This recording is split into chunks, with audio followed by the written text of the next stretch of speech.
My first ever writing coach told me never to use voiceovers. He said any story with a voiceover can be just as effective without it, and that voiceover was just something to guide a weak story. Hi, my name is Greg Mitchell, and I'm a weak screenwriter. Wishing I wonder if you ever saw The Shawshank Redemption. Think that movie would have been any good without Morgan Freeman guiding it along like Moses? Like Moses Freeman?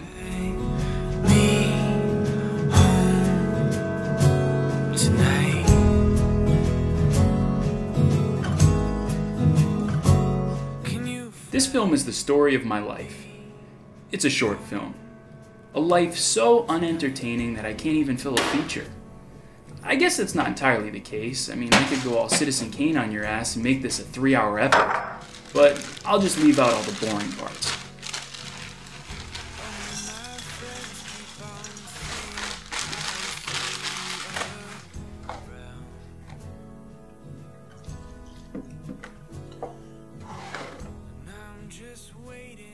Let me get you up to speed real quick. I'm Greg, and that's Adam. Over the past few months, I've been working on a new script. I recently broke up with my girlfriend of 3 years. It's not you. It's me. Actually, it's not me. It's him. We've been planning on moving in together. Now I'm back living with my best friend, Adam. So I'm currently working as a bartender. Screenwriting doesn't pay so well when you can't seem to write. Oh, I think I'm falling in love with her. So you're getting back into the dating world yet? Not so much. I'm really just focusing on my latest project, so... The book? It's a screenplay. Right. Well, enough of that for right now. Hope to find all the questions to answers. So tell me again. What is a phantom manuscript? It's a script. This much I know. Usually written by a nobody. So your script? Well, you don't have any connections. You've just written something out of the blue, and you're not going to make it yourself. You know, it's tough for people to see it. That's why you phantom manuscript. Watch where you're going, bud. Yeah, I'm trying to find a script. I'm working on it. I'm sorry. It's just really difficult right now. So when your script is done, you just start leaving it everywhere. You know, like subways, in taxi cabs, coffee shops. You start mailing it to directors and studio heads, just hoping, hoping that someone, anybody, will read it. Does it ever work? Not to my knowledge. Please. So I don't think you're getting the idea I pitched you. In the end of the movie, they just won't end up together. How's that not a good idea? That's the typical Hollywood love story. It's never a good idea. 8.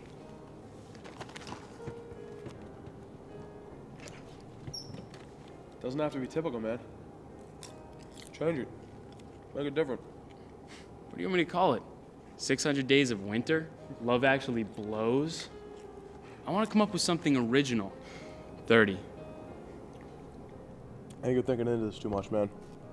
Sometimes the best movies I've ever seen are the simplest concepts.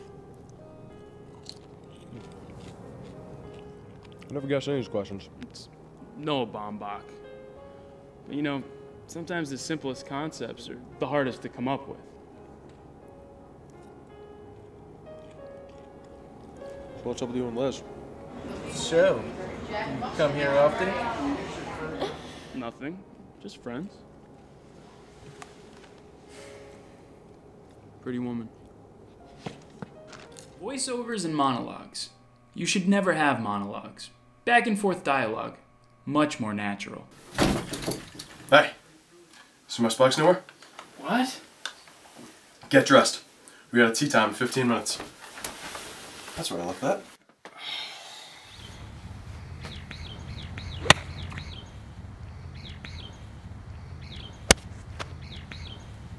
You ever read Reader's Digest? Nope. Reader's Digest was this magazine that used to come out, I think, every once a month or so, full of stories. Now these stories in Reader's Digest, they were shortened stories, abbreviated accounts of things that happened. When I was a kid, I was always really into storytelling. I guess that's why I became a writer. I'd come home from school or come home from baseball practice and just start telling my mom everything. I get so caught up in these stories as I'm telling them that the rest of the world would just disappear. So before you know it, I'm just going, and Tim caught the fly ball, and Matt, of course, Matt struck out. But Tommy came in and he saved the day. He hit a home run. And my mom, she would just be there in a daze, not knowing who or what I was talking about. She used to say to me, Greg, give me the Reader's Digest version of the story, as I'm just ranting away. Now, the only problem was, I'm 10 years old. I don't know what Reader's Digest is. I don't even know what the saying means.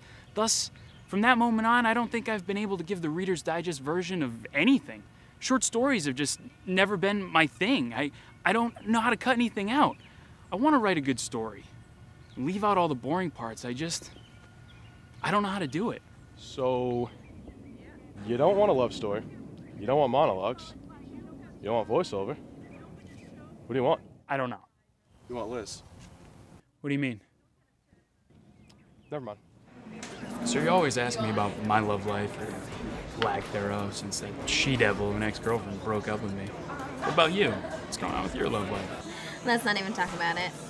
I don't think there are any good guys left out there. No good guys left out there anywhere. Present company excluded, of course. I just can't seem to find anyone who really wants to put any effort into a relationship. I guess there are no real romantics left. No real romantics? I'm like Hugh Grant. Not caught with a streetwalker Hugh Grant. More like Notting Hill Hugh Grant.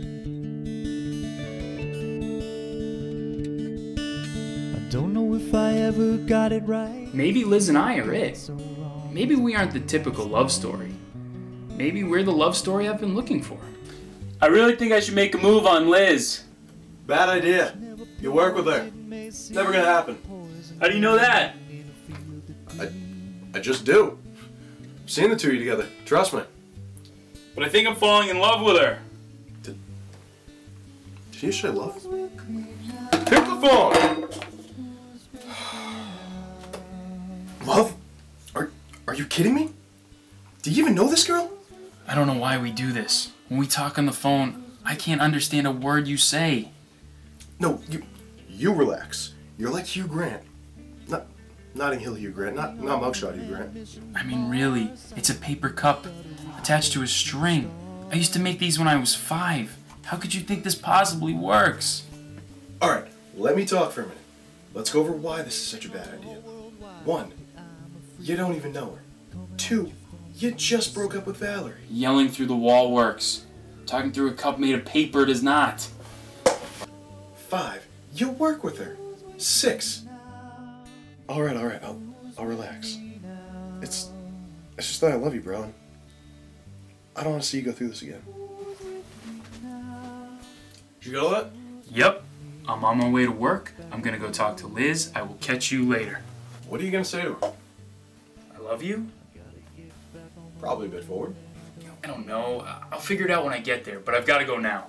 Did you not listen to anything we talked about on the phone?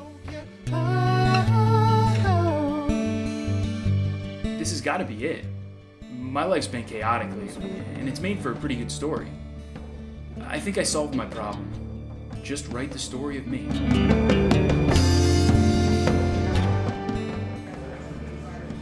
Hey, Mr. Novel Writer, what you doing here on your night off? It's a screenplay. I'm in love with you. I don't need to get into why she rejected me, or how embarrassing it was in a bar full of people. I told you, I'm skipping the boring parts. Oh, that part isn't boring? Well, that's your opinion, and you aren't the one narrating, so shut it. Besides, I'm writing my own story now, so I plan on writing it like this. I was exempt from all bad luck when I stuck God's name. I love you. I know. See? I like it better that way. More realistic that way, too. I like the ending. It's like the story of your life, but it's not really your life. Exactly. Hey, you want a ride? You don't own a car. It's the thought that counts. Yeah, I suppose. Good luck, bro. Make Daddy proud. So there you have it, my story. A feature film missing all the boring parts. Oh, the ending that Adam liked? How did it end? Well, Shiloh died, Bruce Willis was a ghost, and they found Nemo. You want me to ruin this one too?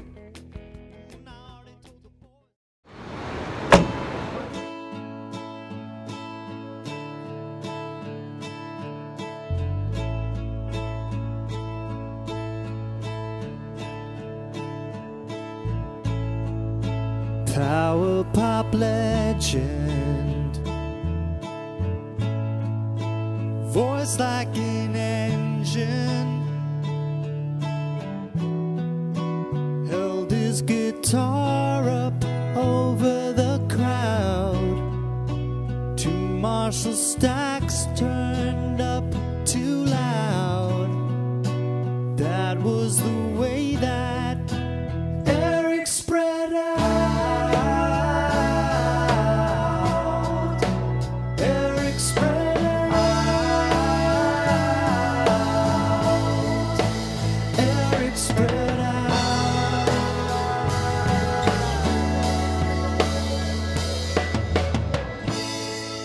Shameless romantic, his guitar riffs were frantic.